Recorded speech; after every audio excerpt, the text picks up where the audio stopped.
शिवोहम। आवाज आ रही है? अरे महाराज जी। क्या विषय चल रहा था अपना? अपना विषय चल रहा था कि आग्रह ही बंधन का कारण है। आग्रह ही बंधन का कारण है। बहुत अच्छी बात है। वास्तव में बंधन कुछ होता ही नहीं, ये आग्रह जो होता है ना, इसी को बंधन कहते हैं।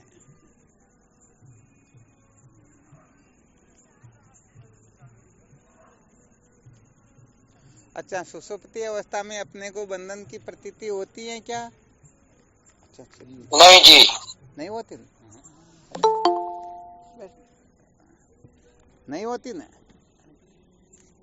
वही नहीं होती लगती, वो तो उसमें आनंद ही आनंद। विचार करके देखो, सुषुप्ति अवस्था में बंधन की प्रतीति नहीं होती है, क्योंकि नहीं, रहने दो, अभी हवा की कोई हाँ कोई बात नहीं, सहन करो थोड़ी देर के लिए।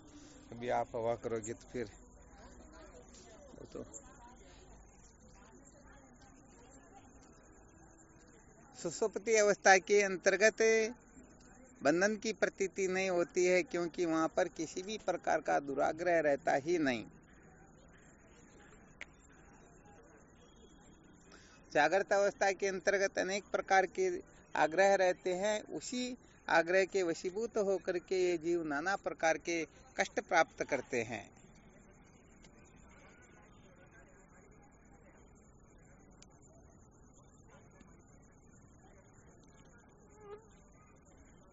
अच्छा, सबसे ज्यादा खतरनाक आग्रह जो होता है वो किसका होता है?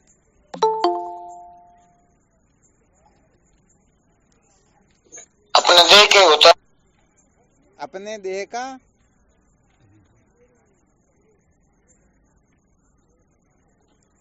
हाँ, या थोड़ा विशेष विचार कर लेते हैं।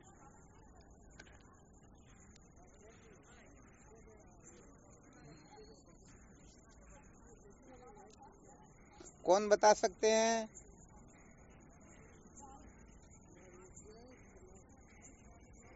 हमदेव जी महाराज बोलो। देह का आग्रह करना।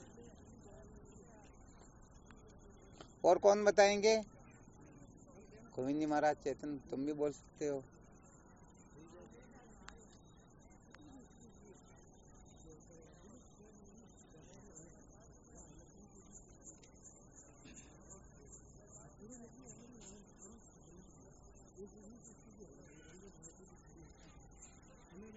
इस प्रकार से बोल के बताओ कि उसके बोल देने के पश्चात बहुत सारे जिनको हम बोल करके बहुत ज्यादा टाइम लगा देते, उनकी फिर आवश्यकता भी नहीं रहती है। हम अपनी बुद्धि को महत्व दें।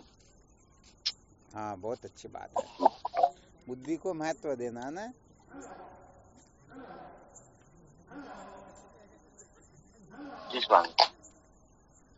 फिर भी यहाँ पर बुद्धि को महत्व देना तो हो सकता है बुद्धि शुद्ध सत्वगुण से संपन्न हो, ब्रह्म विचार के योग्य हो, उस समय बुद्धि को महत्व दे तो इतना ज्यादा अपराध नहीं हो पाता। विशेष बोल संसार को महत्व देना।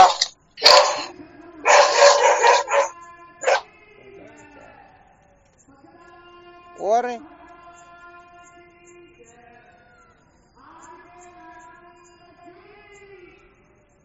स्वामी जी समझ में ही नहीं आया हमारे ये आग्रह जो होता है ना, आग्रह एक प्रकार से बंधन का कारण होता है। तो किस प्रकार का आग्रह सबसे अधिक बंधन करता है, अथवा ऐसे आग्रह के बारे में बोल के बताओ जिस आग्रह के होने पर फिर अनंत अनंत दुख उनके पल्ले पड़ जाएंगे। ममता। हाँ, ऐसा कुछ विशेष बोल के बताओ।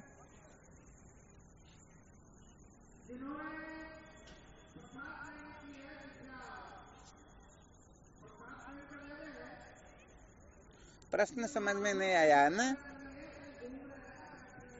जी स्वामी जी। अरे भाई, जैसे कोई देह के प्रति आग्रह कर लेता है तो देह के जितने भी नाते रिश्ते, देह के जितने भी धर्म है ना, वो सारे के सारे उनके आकर के चिपक जाते हैं ना। जी बिल्कुल। तो ऐसे इस प्रकार के आग्रह के लिए कह रहे हैं जिस आग्रह से सारा का सारा दुख पल्ले पड़ जाता है।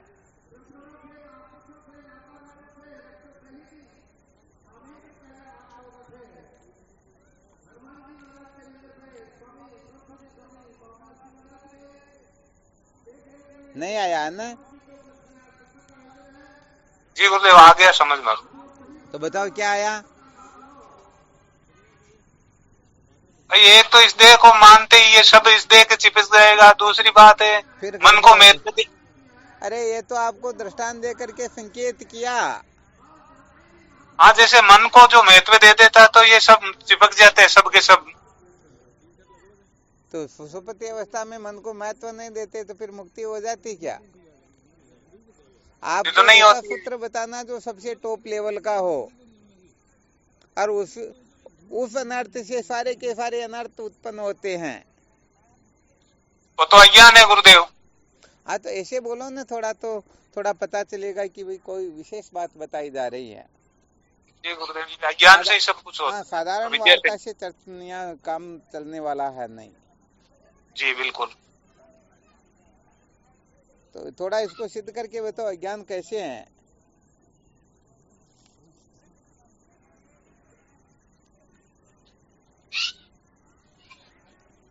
वो अज्ञान किस रूप में अपने को दुखी करता है, ये देखना पड़ेगा ना। हाँ वो तो हाँ शिवम बोलो। वो अज्ञान इसलिए है क्योंकि हमें हर चीज को पाने की चाह रहती है, इच्छा रहती है। हाँ, बहुत अच्छी बात है। देखो क्या होता है, जैसे बिल्ली होती है ना, जी स्वामी। बिल्ली क्या काम करती है? कहीं से चूहे को पकड़कर लाती हैं और उनके छोटे छोटे जो बच्चे होते हैं उनके समीप छोड़ करके दूर जाकर बैठ जाती हैं। तो क्या होता है, उनके जो छोटे छोटे बच्चे होते हैं ना, फिर वो उस चूहे का शिकार करना सीखते हैं। इतने में यदि वो चूहा भगने में समर्थ हो जाता है तो बिल्ली फिर दौड़ करके जाती है, उसको पकड़ करके उनके बच्चों के पास में डालती। ऐसे करते करते जब वो बच्चे अपना काम करना सीख लेते हैं, उसके पश्चात वो निश्चिंत हो जाती, फिर वो उनकी परवाह नहीं करती है।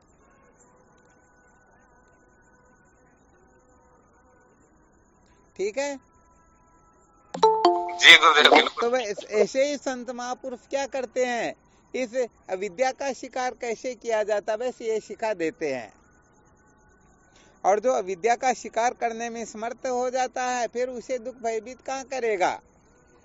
तो देखो आपको सिखा देते हैं, परंतु ध्यान रखना सिखा सिखाया काम नहीं चलता। फौज में जो है ना, सिखा सिखाया ऐसे ही मन से सिखा सिखाया निहाल नहीं करता। वो तो ट्रेनिंग शुदा हो ना, कि मैंने सीख लिया कि ऐसे बंदूक को पकड़ते हैं, ऐसे करते हैं तो भाई कुछ न कुछ गड़बड़ हो ही जाती है। तो देखो यहाँ पर 3 सूत्र बताते हैं, ध्यान देना अच्छी तरह से। यदि 3 प्रकार का आग्रह किसी के जीवन में बैठा हुआ है, वैसे देखा जाए तो इसके मूल में अज्ञान ही है, परंतु अज्ञान किस प्रकार का होता है। यदि आप इस जगह पर केवल इतना ही कह देते कि ये द्वैत का जो आग्रह होता है यही समस्त दुखों का मूल कारण है, ध्यान देना अच्छी तरह से। क्या बताया?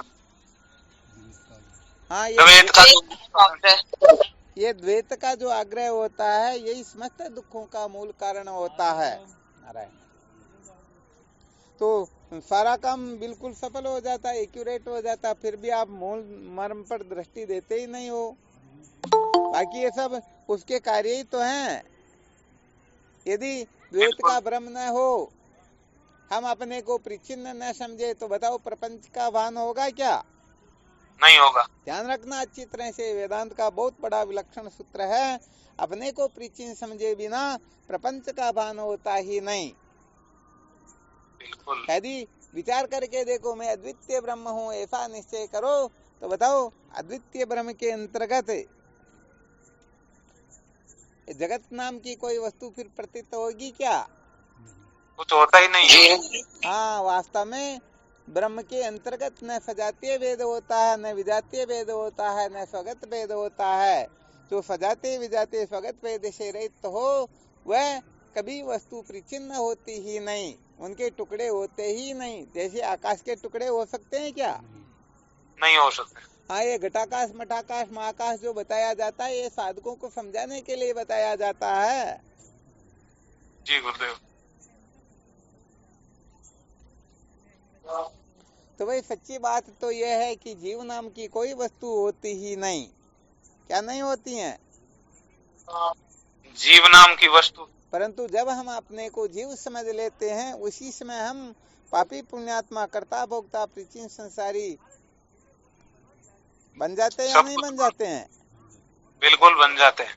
बिल्कुल बन जाते। तो यहाँ पर सबसे बड़ी बात यह है कि ये द्वैत का जो आग्रह होता है, यही समस्त दुखों का मूल कारण होता है। यदि द्वैत का आग्रह ठीक प्रकार से निवृत्त हो जाए तो सचमुच में दुख की सत्ता ही नहीं रहती है। फिर उनको दुखी करने की सामर्थ्य अनंत कोटि ब्रह्मांड में किसी में रहती ही नहीं। तो द्वैत ही दुखों का मूल कारण है। हाँ, द्वैत दुखों का मूल कारण नहीं, बल्कि द्वैत का के प्रति जो आग्रह होता है, द्वैत के प्रति सत्यत्व बुद्धि जो होती है, यही बंधन का मूल कारण होता है। जी। अरे किसी को रस्सी में सर्प, किसी को माला, किसी को दरार की प्रतीति हो रही। सर्प में, माला में, दरार में द्वैत की प्रतीति हो रही, परंतु जब इनको हम सत्य समझ लेते हैं तो उसी समय झगड़ा झमेला हो जाता है ना। जी गुरुदेव बिल्कुल। एक तो कहता नहीं नहीं ये सर्प है, दूसरा कहता नहीं माला है, तो दोनों में वाद विवाद चालू हो जाएगा। उसी समय शास्त्रार्थ प्रारंभ हो जाएगा। और यदि ऋषि का साक्षात्कार हो जाए तो उसी समय दुख मिट झमेला जाएगा। खत्म। तो बस यहाँ पर विशेष बात यह होती है, द्वैत कभी दुखों का कारण नहीं होता, बल्कि द्वैत का जो आग्रह होता है, यही दुखों का कारण होता है। जी गुरुदेव बिल्कुल। वरना अपने को संसार में बहुत सारी वस्तुएं ऐसी होती हैं, उनमें और उनमें बड़ा अंतर दिखाई देता है, परंतु जब हम इस अंतर को सत्य समझ लेते हैं, उसी समय दुखों की प्रतीति होने लगती है। भैया थोड़ा क्लास चल रही, आगे पीछे चल।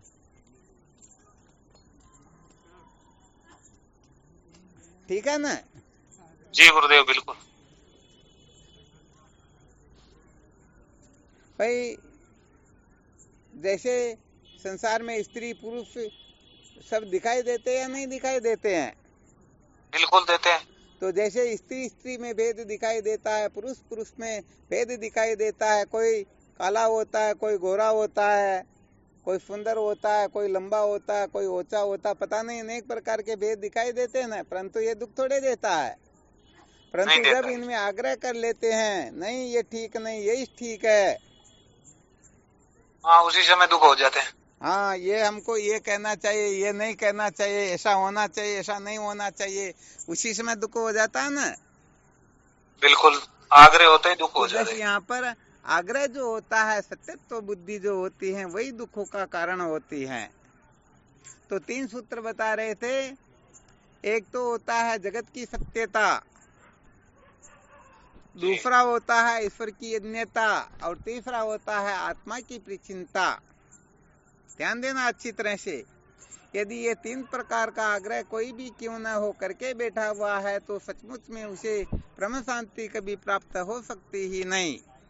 हाँ, थोड़ी देर के लिए दृष्टा स्वरूप में स्थित हो सकते हैं, थोड़ी देर के लिए वो दृष्टा दृष्टि का विवेक करके मैं इनसे पृथक हूँ या ये मेरे से पृथक है, इस प्रकार का कुछ न कुछ कर सकते हैं। वेदांत का दृष्टा सचमुच में अलग होता है, बल्कि सांख्य योग का जो दृष्टा होता है वह अलग होता है। वेदांत का जो दृष्टा होता है, उस दृष्टा के अंतर्गत, हालांकि इस दृष्टा में भी दृश्य से दृष्टा भिन्न होता है, परंतु वेदांत का जो दृष्टा होता है, उससे जो दृश्य होता है वो भिन्न होता ही नहीं, अभिन्न होता। हाँ, और यहाँ पर जो दृष्टा भी सत्य होता है, दृश्य भी सत्य होता है, दृष्टा की भी सीमा होती है, दृश्य की भी सीमा होती है। अब विचार करके देखो, जो जगत को सत्य समझ रहे हो, परमात्मा को, जीवात्मा को अलग अलग समझ रहे हो, और जो आत्मा को भिन्न भिन्न समझते हो, जितने शरीर होते हैं उतनी ही आत्माएं होती हैं, तो बताओ बड़ा गड़बड़ घोटाला हो जाएगा ना।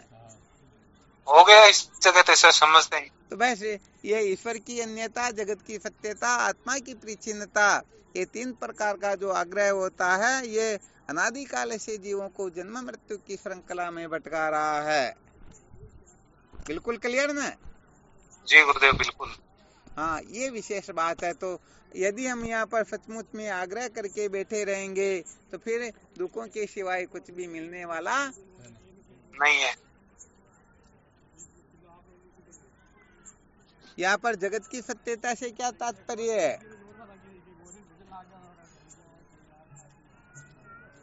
संसार किसे कहते हैं? संसार स्वामी जी वैसे तो संसार में खिसकने वाले को संसार कहते हैं, इंद्रियां प्राण मन बुद्धि को ही संसार कहते हैं। हमारे रामदेव जी महाराज कह रहे जो फर्क जाए उसे संसार कहते हैं। तो बताओ, ये देह इंद्रियां प्राण मन बुद्धि क्षण क्षण में परिवर्तित हो रहे या नहीं हो रहे हैं? और ये बिल्कुल। तो बस इसी को संसार कहते हैं, ध्यान रखना है। बाकी संसार को आप सत्य समझो या झूठा समझो, ज्यादा फायदा नुकसान होने वाला नहीं है। जब तक हम इस शरीर को इंद्रियों को मन बुद्धि को सत्य समझते रहेंगे तब तक रोने पछताने के सिवाय कुछ भी मिलने वाला है ही नहीं।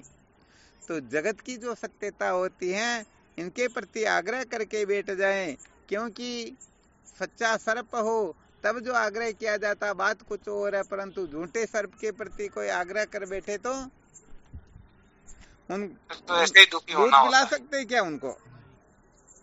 ना तो दूध पिला सकते हैं ना मार सकते हैं उसको। कुछ भी नहीं कर सकते हैं।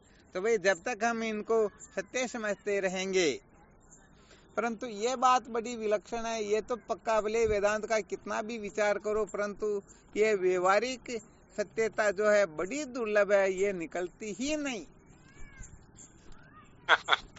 हाँ,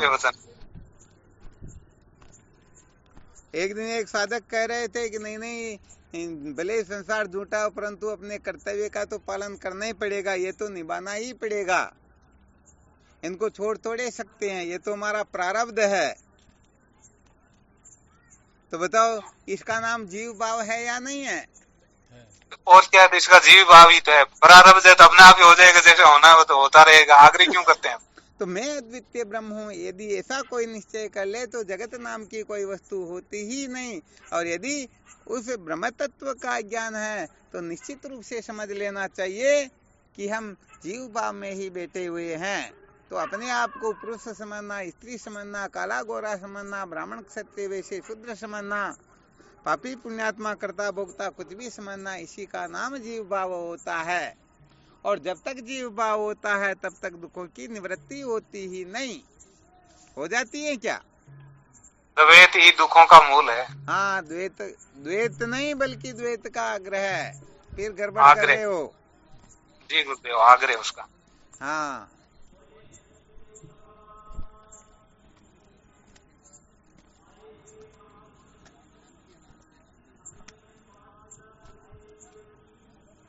तो यहाँ पर आत्म तत्व के सिवाय अणु मात्र भी यदि हम किसी की सत्ता स्वीकार करके बैठे हुए हैं तो समझ लेना चाहिए उनके लिए दुखों का द्वार खुलने वाला है। अणु मात्र भी खुलने वाला तो क्या है स्वामी जी, खुला ही है। हाँ, हो सकता कोई इतने ज्ञानी हो जाए कि अणु मात्र ही अज्ञान शेष रहे, बाकी अज्ञान निवृत्त हो गया हो। तो इतना सा अज्ञान भी जो होता है ना, वो भी उनको दुखों के गर्त में धकेल देता है, वह भी दुखी बना देता है। बिल्कुल। कहने का मतलब जैसे अणु मात्र का मतलब समझो, जैसे ये होता ना कागज के ऊपर समझो वो रप्पू करने वाली सुई होती ना जी, उस सुई के आकार का एक छेद बना दिया जाए और फिर कहे कि इस छेद में पूरे संसार को देखो, तो देख सकते हैं क्या? हाँ, नहीं देख सकते। हाँ, नहीं देख सकते हैं। या कोई कलाकार है क्या अपने में जो देख ले?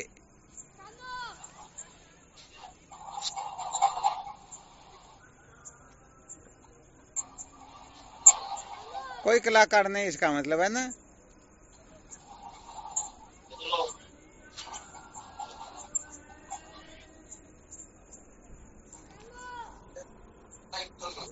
क्या बात हुई?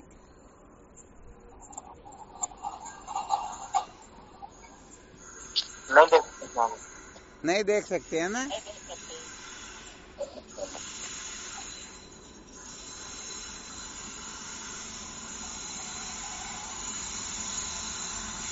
थोड़ा 1 मिनट आप क्या फरमा रहे थे महाराज जी? क्या हुआ? आप क्या फरमा रहे थे? कह रहे थे कागज के ऊपर एक छोटा सा छेद करो और फिर उस छेद में समझो पूरे आकाश को देखना हो तो देख सकते हैं क्या? एक बहुत बड़े शहर को देखना हो तो देख सकते हैं, बहुत बड़े पर्वत को देखना हो तो देख सकते हैं क्या? देख तो क्यों नहीं सकते हैं? बिल्कुल दिखाई देगा वो तो। देख सकते हैं क्या? अरे महाराज जी, जब उनको खुली आंख हो चाहे बंद हो, उस छेद में से भी अगर मामूली अगर आप उसके एकदम आंख चिपक जाएगी तो अगला वाला दृश्य तो दिखेगा उसे। इसका मतलब इतने साधकों में कलाकार आप ही निकले, बहुत ज्यादा समझदार आप ही निकले। अरे बाकी के साधकों ने विचार ही नहीं किया। बिल्कुल यदि आंख के फटा दे तो बताओ नहीं दिखेगा क्या? नहीं दिखता, लेकिन सटा के लगा तो दिखेगा। हाँ बिल्कुल दिखेगा ना, छोटा सा बिंदु भी, छोटा सा छिद्र भी क्यों ना हो, परंतु जब आंख को बिल्कुल उनके फटा देते हैं, पास में ले चले जाते हैं तो आगे पूरा का पूरा शहर, पूरा का पूरा पर्वत देख सकते हैं या नहीं देख सकते हैं? अरे घबरा क्यों रहे हो? देख सकते हैं ना बिल्कुल। हाँ देख सकते हैं। पहले विषय क्या सुना रहे थे, यही गड़बड़ हो गई। ये दृष्टांत क्यों दिया, किसी को ध्यान में है क्या?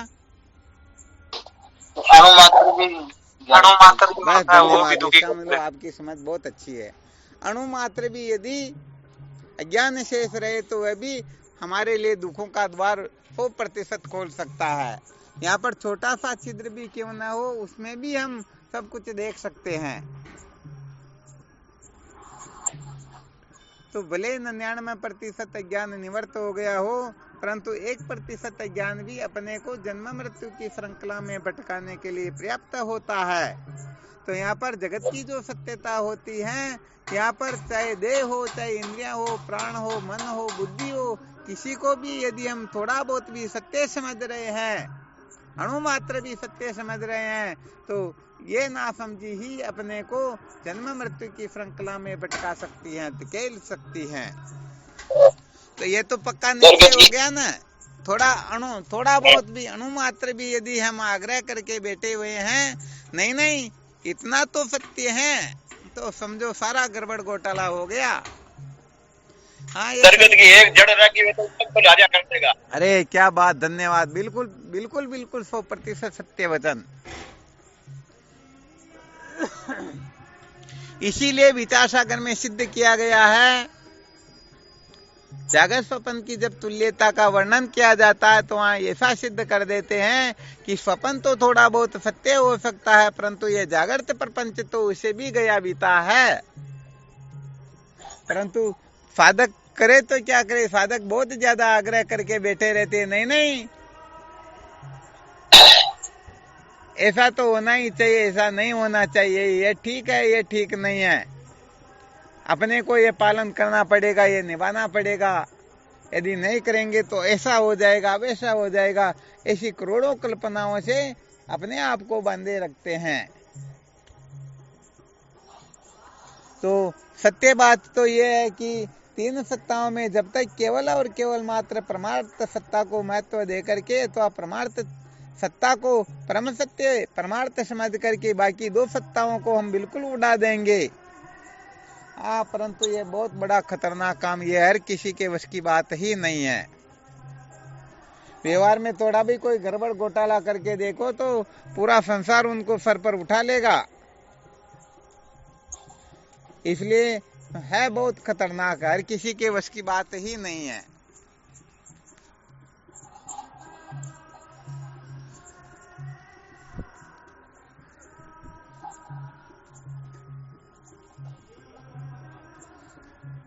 फिर भी अपने को निराश नहीं होना है। जो जितना मंथन करेगा, विचार करेगा, अनुभव करेगा, अपने जीवन में डालने की कोशिश करेगा, निष्ठा बनाएगा, वह उतने अंशों में निश्चित रूप से मुक्त हो जाएगा, उतने अंशों में वह सचमुच में सुखी हो ही जाएगा। जय हो। तो ठीक है, जो भी हो रहा सब अच्छी बात है, परंतु परम सत्य यही है कि आत्म तत्व के सिवाय नैना नास्ति किंचन, और कोई दूसरी वस्तु है ही नहीं। अब किसी की आंख में जला आ रहा हो और एक ही लाइट नौ प्रकाश से दिखाई दे रही हो, तो भाई इसमें न तो उस लाइट का दोष है न और किसी का दोष है, तो आंख में जला आ रहा न। तो ऐसे ही जिनकी बुद्धि में ये ज्ञान का, विद्या का जड़ा आ रहा होता है, उसको ही नानात्व की भ्रांति होती है। ये नानात्व ही दुखों का कारण होता है। होता या नहीं होता? अरे भी नाना नहीं होता तो अपनी मम्मी नहीं होती, मम्मी नहीं होती तो हम भी होते ही क्या? नाना से सब होता है या नहीं होता? होता है स्वामी। हाँ, तो ये नानात्व दर्शन ही तो दुखों का कारण होता है। तो एक ही परमार्थ सत्ता में जब नानात्व की कल्पना कर लेते हैं, समझो उसी समय दुखों की प्रतीति होने लग जाती है। श्रुति माता का यहाँ तक कथन है, उदर मंत्रम कुरुते यत तसे भयम भवति, अर्थात आत्मा व ब्रह्म के अंतर्गत कोई अणुमात्र भी भेद उपस्थित कर लेता है तो निश्चित रूप से उसको भयभीत तो होना पड़ता है। क्या होना पड़ता है? हाँ, फिर उसको निश्चित रूप से भयभीत होना होता है। भगवान शंकराचार्य जी महाराज लिखते हैं ना अप्रोक्षानुभूति में, स्वल्पमप्यंत्र कृत्वा जीवात्म परमात्मनो ये संतिष्ठति मूढ़ात्मा भयम तस्याभिभाषितम। जो आत्मा और परमात्मा में अणुमात्र भी भेद उपस्थित कर देता है, जितना भेद करेगा उतना दुख उसे निश्चित रूप से हो जाएगा। इसलिए भाई ठीक बात है, जब कर्म उपासना का वर्णन किया जाता है तब भले ही मैं पुण्य पाप का करता हूँ, या मैं किसी का दास हूँ, सखा हूँ या भक्त हूँ, ऐसा हूँ वैसा हूँ, परंतु आत्म तत्व का जब विचार किया जाता है तो कहते द्वैतम न विद्यते, द्वैत नाम की कोई वस्तु शेष रहती ही नहीं। यही तो श्रुति का परम तात्पर्य है। तो श्रुति माता केवल और केवल मात्र एकत्व दर्शन का ही संकेत करती है। एकत्व दर्शन ही सचमुच में दुखों से मुक्त करने का महान शस्त्र है। ऐसा समझो, पूरे विश्व के अंतर्गत यदि शांति आ सके तो केवल और केवल मात्र शंकर अद्वैत वेदांत के विचार से ही आ सकती हैं, वरना तो देखो सब जगह पर क्या होता है, ये ब्राह्मण और ये शूद्र, क्या है ये, बाकी सब ये निकृष्ट। अरे श्रुति माता कहती है एकत्व दर्शन से ही दुखों की निवृत्ति हो सकती है। तो मैं हूँ वही ये है और ये है वही मैं हूँ। बताओ, दुख सपने में भी रह सकता है क्या? नहीं रह सकता। परंतु जब अपने में श्रेष्ठ की कल्पना करके दूसरों के प्रति निकृष्ट की भावना मना लेते हैं तो समझ लेना चाहिए उसी समय दुखों का प्रादुर्भाव हो जाता है। उसी समय दुख कष्ट संकट जन्म ले लेते या नहीं लेते हैं? ले लेते हैं। हाँ, इसीलिए आत्मवत सर्वभूतेषु ये पश्यति स पंडित है। हाँ, हमारे संत शास्त्रों का यही संकेत है कि जो अपने समान जीव मात्र को समझता है वही पंडित होता है, बाकी तो चर्मकार हो सकते हैं। तो ये ब्रह्म विद्या जो है, ये वेदांत जो है, ये कहने का मतलब न किसी को श्रेष्ठ बताता है न निकृष्ट बताता है। वेदांत तो आपको परमार्थ दृष्टि से जो सचमुच में परम तत्व है वही तुम हो ऐसा कथन करते हैं, परंतु गड़बड़ हम ही करते हैं ना। बिल्कुल गुरुदेव, गड़बड़ हम ही करते हैं, वो तो असलियत बताते हैं। सच्ची बात तो ये है, जैसे अपनी माँ हमें कह देती बेटे ये तुम्हारा पिता है, हम फिर सपने में भी संशय करते हैं क्या? नहीं करते, मान लेते हैं। जांच करवाते, तर्क वितर्क करते हैं क्या? नहीं भाई ऐसे ही ये श्रुति माता जो है ये जीव मात्र की असली माँ है, और जब माँ कह देती बेटे तुम ये हो तुम वह हो, तो सपने में भी संशय नहीं करना चाहिए। हम तो वेदवादियों का संग करके अपने को पता नहीं क्या का क्या समझ लेते हैं, वरना श्रुति माता की दृष्टि में श्रेष्ठ निकृष्ट कुछ होता ही नहीं, इसीलिए तो सबसे श्रेष्ठ होती हैं। श्रेष्ठ वह थोड़े होता जो किसी को ठीक बताए किसी को गलत बताए, किसी की निंदा करे किसी का सत्कार करे। हाँ, निंदा स्तुति करने वाले श्रेष्ठ थोड़े हो सकते हैं क्या? नहीं होते। हाँ, श्रेष्ठ तो वह होता है जो अपने से निकृष्ट किसी को समझे ही नहीं। हाँ, उसको कहते हैं श्रेष्ठ।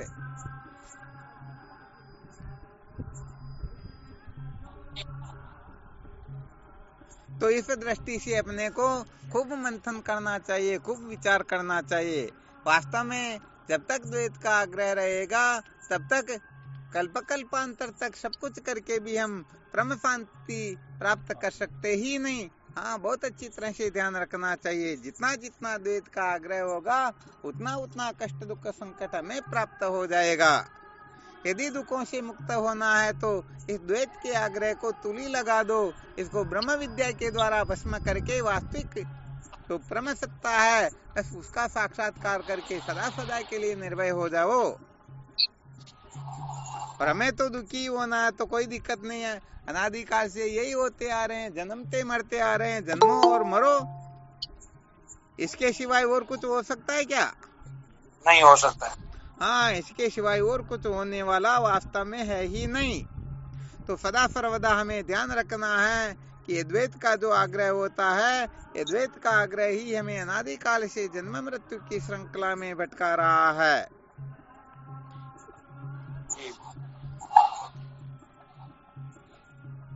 बिल्कुल क्लियर ना? जी गुरुदेव, बिल्कुल। जी महाराज जी। हाँ, तो चलो अब आप व्यवहारिक दृष्टि से आपके हिसाब से जैसे समझ में आए वैसे करते रहना। परंतु सचमुच में द्वैत का आग्रह रख करके किसी को श्रेष्ठ, किसी को निकृष्ट, किसी को अपना, किसी को पराया, किसी को शत्रु, किसी को मित्र, पता नहीं क्या का क्या समझेंगे, तो सच्ची बात है अंततोगत्वा दुख के सिवाय कुछ भी मिलने वाला है ही नहीं। सत्य वचन है स्वामी जी। अभी तक तो हमने ये भी निश्चय नहीं हुआ हमारे में तो भाई हम है कौन वास्तव में।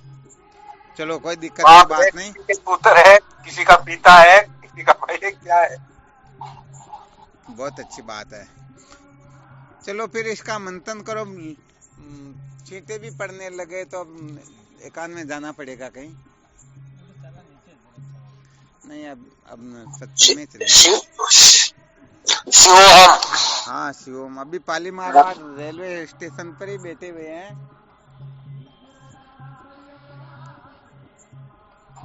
तो महाराज जी इधर भी आने की मेहरबानी करना।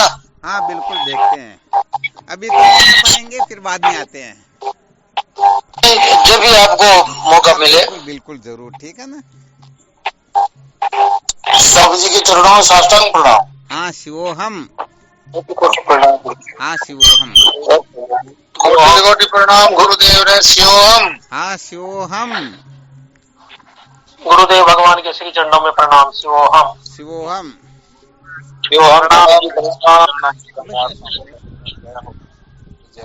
श्री सतगुरुदेव स्वामी जी के चरणों में कोटि कोटि प्रणाम। शिवोहम। शिवोहम। शिवोहम स्वामी जी प्रणाम। हाँ शिवोहम। शिवोहम गुरुदेव, आपके श्री चरणों में बारंबार प्रणाम, कोटि कोटि वंदन आपके श्री चरणों में गुरुदेव। हाँ शिवोहम। प्रणाम गुरुदेव। शिवोहम। हाँ शिवोहम। नाम शिवोहम। प्रणाम स्वामी। शिवोहम।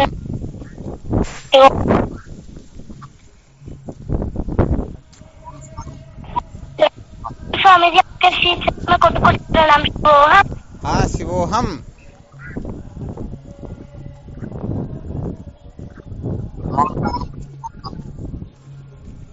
गुरुदेव आपकी। हाँ शिवोहम।